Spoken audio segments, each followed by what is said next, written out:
Pas de classe ici. À Rafah, cette école s'est transformée en lieu d'hébergement d'urgence où s'entassent des dizaines de familles.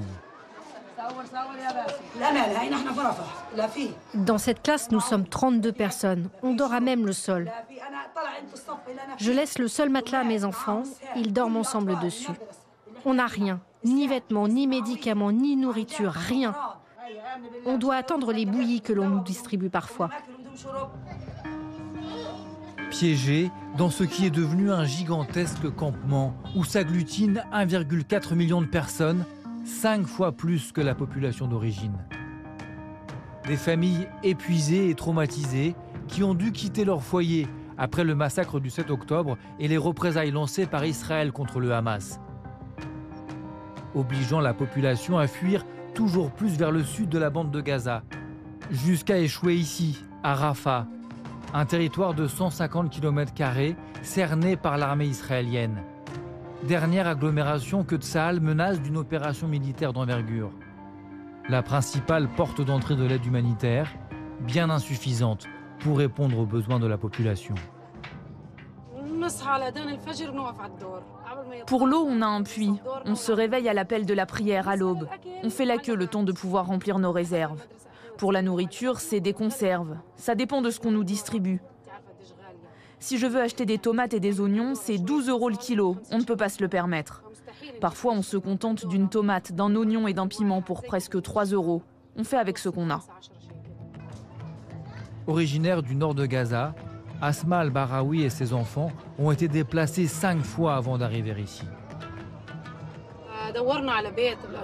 On a cherché un logement à louer ou n'importe quel abri.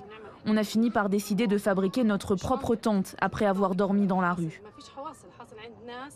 Du coup, on a décidé d'acheter du bois et des bâches et on a construit ce que vous voyez là. Ça fait moins de 3 m². C'est petit, on a froid, la pluie traverse. On entend les bruits des avions, mais au moins on a un peu d'intimité. À Rafah, dans les ruelles bondées, il manque de tout, et notamment des médicaments. Alors même que la situation sanitaire déplorable accroît le risque de maladie.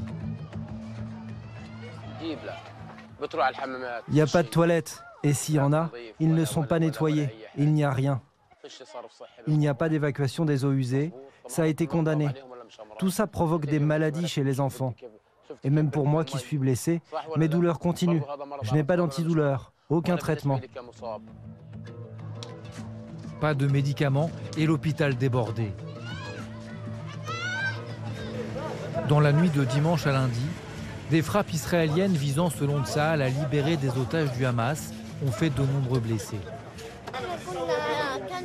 Nous étions à la maison au moment des frappes. J'ai dit à ma mère que je voulais utiliser la salle de bain. Soudain, tous les murs et tous les récipients d'eau situés au-dessus se sont effondrés sur moi.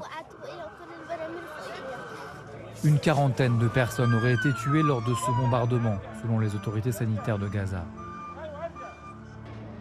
Les combats se poursuivent à quelques kilomètres au nord de la ville. Et Youssef El Masri tente de rassurer ses enfants comme il le peut. On essaye de les faire rire et les divertir, même si en fait on a aussi peur qu'eux. Je dis à mes enfants, il n'y a rien, n'ayez pas peur, c'est juste des pétards. Comment réagissent les enfants au bombardement? Ils crient toute la nuit, sursautent. C'est la peur, ils ont très peur les petits. Où trouver refuge maintenant, bloqué au pied de la frontière égyptienne? Depuis le début de la guerre il y a 4 mois, selon le ministère de la Santé du Hamas, plus de 28 000 Palestiniens ont trouvé la mort, en grande majorité des femmes et des enfants.